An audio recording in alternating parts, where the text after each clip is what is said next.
नमस्कार, मैं हूं जितेंद्र खिलनानी और आप देख रहे हैं हिंदुस्तान मेल न्यूज। अब होगी मुद्दों की बात सच के साथ। चलिए रुक करते हैं देश दुनिया और इंदौर शहर की कुछ बड़ी खबरों की ओर। अंतरिक्ष की दुनिया में भारत ने रचा इतिहास। देश का पहला private rocket Vikram S Sriharikota से सफलतापूर्वक हुआ लॉन्च।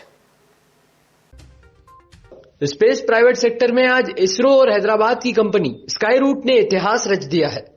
देश का पहला निजी क्षेत्र का मिशन प्रारंभ सफल रहा। इस मिशन को स्काई रूट एरोस्पेस द्वारा तैयार किए गए विक्रम एस रॉकेट द्वारा प्रक्षेपित किया गया। इस मिशन के 3 पेलोड थे और यह सब ऑर्बिटल मिशन था, यानी पृथ्वी को सतह से 101 किलोमीटर की दूरी पर पहुंचकर मिशन समंदर में स्प्लैश हुआ। पूरे मिशन का समय केवल 300 सेकंड्स का था। आपको बता दें कि यह पहली बार था जब इसरो ने किसी कंपनी का मिशन अपने लॉन्चिंग पैड से प्रक्षेपित किया। इस मिशन के साथ ही हैदराबाद स्थित स्काई रूट एरोस्पेस अंतरिक्ष में रॉकेट लॉन्च करने वाली पहली निजी स्पेस कंपनी बनकर उभरी है। इस मिशन के साथ ही प्राइवेट स्पेस सेक्टर को बड़ा बूस्ट मिलेगा। इस तारतम्य में खुद प्रधानमंत्री नरेंद्र मोदी प्राइवेट सेक्टर को भी मिशन लॉन्चिंग के लिए मोटिवेट करते रहे हैं। आयकर विभाग ने मध्य प्रदेश में बंसल ग्रुप के 30 से ज्यादा ठिकानों पर मारा छापा। भोपाल, मंडीदीप, महू में सर्चिंग। रिंग सेरेमनी के स्टिकर लगी गाड़ियों से पहुंची अधिकारियों की टीम। जानकारी के मुताबिक आयकर विभाग ने मध्य प्रदेश में बंसल ग्रुप के 30 से ज्यादा ठिकानों पर छापा मारा है। ग्रुप के ऑनर सुनील बंसल और अनिल बंसल के यहां शुक्रवार सुबह विभाग की टीम पहुंची। सुबह 6 बजे से शुरू हुई यह कार्रवाई भोपाल के साथ ही महू और मंडीदीप में भी चल रही है। बंसल कॉलेज के फर्स्ट फ्लोर को बंद करवा दिया गया है। इंडस्ट्रियल एरिया में टीएमटी सरिया की फैक्ट्री में भी कार्रवाई चल रही है। यहां भी गेट पर ताले लगवा दिए गए हैं। आयकर टीम फैक्ट्री के कर्मचारियों से भी पूछताछ कर रही है। मंडीदीप में कुल 4 ठिकानों पर रेड पड़ी है। आपको बता दें कि आयकर अधिकारी जिन गाड़ियों से आए हैं उनमें पप्पू एंड पप्पू ढाबा, रश्मि एंड अरविंद 18 नवंबर 2022 की रिंग सेरेमनी के स्टिकर लगे हैं। गौरतलब है कि Bansal group education, real estate, health सहित अन्य सेक्टर में भी काम कर रही है। भोपाल के पहले वर्ल्ड क्लास रानी कमलापति रेलवे स्टेशन के डेवलपमेंट का काम भी बंसल ग्रुप ही देख रहा है। ब्राह्मण समाज का अनूठा आयोजन। समाजजनों ने लिया बुजुर्गों की सेवा का संकल्प। 5 दिवसीय इस सम्मेलन में कुल 2000 प्रत्याशियों ने लिया भाग। दरअसल सर्व ब्राह्मण वैवाहिक परिचय सम्मेलन राजमोहल्ला स्थित खालसा महाविद्यालय परिसर में सामाजिक सरोकार के 5 संकल्पों के साथ संपन्न हो गया। 5 दिवसीय सम्मेलन में कुल 2000 प्रत्याशियों ने मंच पर पहुंचकर परिचय देकर भावी जीवन साथी के बारे में अपनी अपेक्षाएं बताई। वहीं 10,000 से अधिक बंधुओं ने वेबसाइट पर एक दूसरे को वैवाहिक प्रस्ताव भी भेजे। यही नहीं, brahmanbyav.com वेबसाइट पर देश दुनिया के 5 लाख से अधिक लोगों ने इस सम्मेलन का सीधा प्रसारण भी देखा। सम्मेलन में लगभग 500 रिश्ते तय हुए हैं, जबकि इतने ही रिश्तों पर चर्चाओं का दौर जारी भी है। इनमें 25 से अधिक रिश्ते विधवा, विधुर और तलाकशुदा प्रत्याशियों के बीच भी तय हुए हैं। इसी के साथ परिचय सम्मेलन का 5 दिवसीय आयोजन के समापन पर मांगलिक प्रसंग पर जूठन नहीं छोड़ने, अपने आसपास रहने वाले अकेले बुजुर्ग दंपतियों की सेवा करने, शहर को यातायात व्यवस्था में भी नंबर 1 बनाने, बच्चों का दहेज मुक्त विवाह करने और लव जिहाद रोकने का संकल्प लिया। कमलनाथ केक कंट्रोवर्सी में सियासी उबाल के चलते कार्यक्रम के आयोजक ने मांगी माफी। पूर्व सीएम और मध्य प्रदेश कांग्रेस अध्यक्ष कमलनाथ के मंदिर की शेप वाले केक पर सियासत गर्मा गई है। बीजेपी इसे लेकर कांग्रेस और कमलनाथ पर हमलावर है। संत भी इस मामले में कूद गए हैं, जिसके चलते कार्यक्रम के आयोजक ने माफी मांगी है।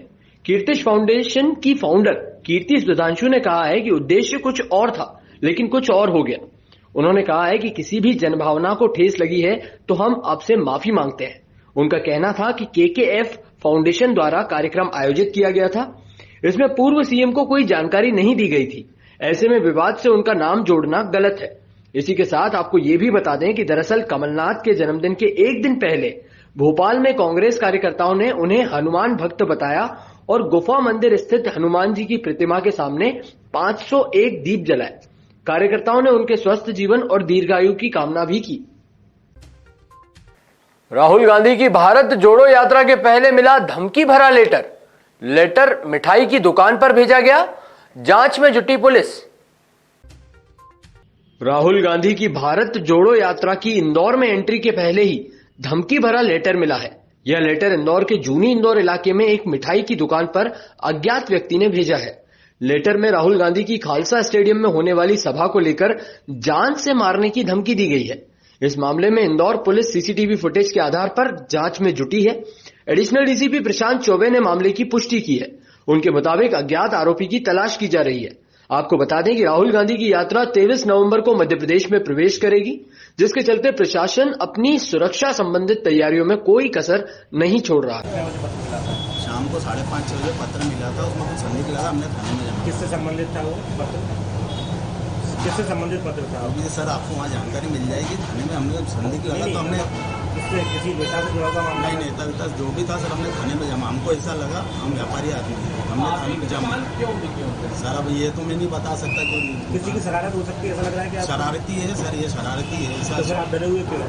सर डरे हो क्या? एकदम किसी के ऊपर आएगा आदमी डरेगा नहीं तो क्या करेगा? हम व्यापारी लोग हैं, हम इन चीज़ों से किसी चीज़ से जुड़े नहीं हो, तो एकदम आएगा तो हमको तो लगे, इसलिए हम थाने गए और इसके अलावा कहीं नहीं जा, सीधे थाने गए हम सर। क्या लिखा था पत्र में? पत्र में जो भी था सर संदिग्ध लगा, हमने थाने में जमा कर किस भाषा में लिखा था? हिंदी में लिखा था? हिंदी में लिखा था, हमने थाने में जमा कर। कोई उर्दू के शब्द वगैरह? नहीं कुछ नहीं। धमकी दी क्या उसमें? ऐसा था सर, जो भी था मैंने थाने में जमा करवा दिया। कुछ धमकी जैसा था क्या? कुछ जो ऐसा भी था सर, देखो मैंने थाने में जमा करवा दिया। कुछ ऐसा था आपको थाने से पूरी जानकारी मिल जाएगी सर। कुछ ऐसा था जिससे डर लगने जैसी बात हो? ऐसा जो भी था सर मैंने जमा करवा दिया। थाना जूनी क्षेत्र में एक व्यावसायिक प्रतिष्ठान पर कल शाम को एक धमकी भरा पत्र प्राप्त हुआ है, जिस पर उन्होंने रिपोर्ट की है और उस पर जो है थाना जूनी पे एक मुकदमा कायम हुआ है। पुलिस जो है उस पर बहुत गंभीरता से और बहुत संवेदनशीलता के साथ उस पर कार्रवाई कर रही है। पत्र की सत्यता की भी तस्दीक और जांच की जा रही है। इसके अलावा जो है उससे रिलेटेड जो विवेचनाएं हैं उसमें हमारी टीमें रवाना हो चुकी हैं उस रजिस्ट्रेशन के लिए। बाकी जो आगे तथ्य मिलेंगे उस पर आपको फिर भविष्य में अवगत कराया जाएगा। कब कैसे पत्र आया था कि क्या कोई पर्सन? पत्र जो है पोस्ट से प्राप्त हुआ था, उस दुकान पर पोस्ट ऑफिस के माध्यम से प्राप्त हुआ। सर जुड़ी बातें लिखी है उसमें अभी उपयुक्त समय नहीं है कि बहुत विस्तार से उस पर चर्चा की जाए, क्योंकि वो संवेदनशील और गंभीर उसमें चीजें लिखी हुई हैं, इसलिए उसके विवेचना के बाद से जो इसी तरह की और भी खबरों के लिए देखते रहिए हिंदुस्तान मेल न्यूज, जिसके लिए आप हमारे चैनल को सब्सक्राइब करना ना भूलिएगा। धन्यवाद।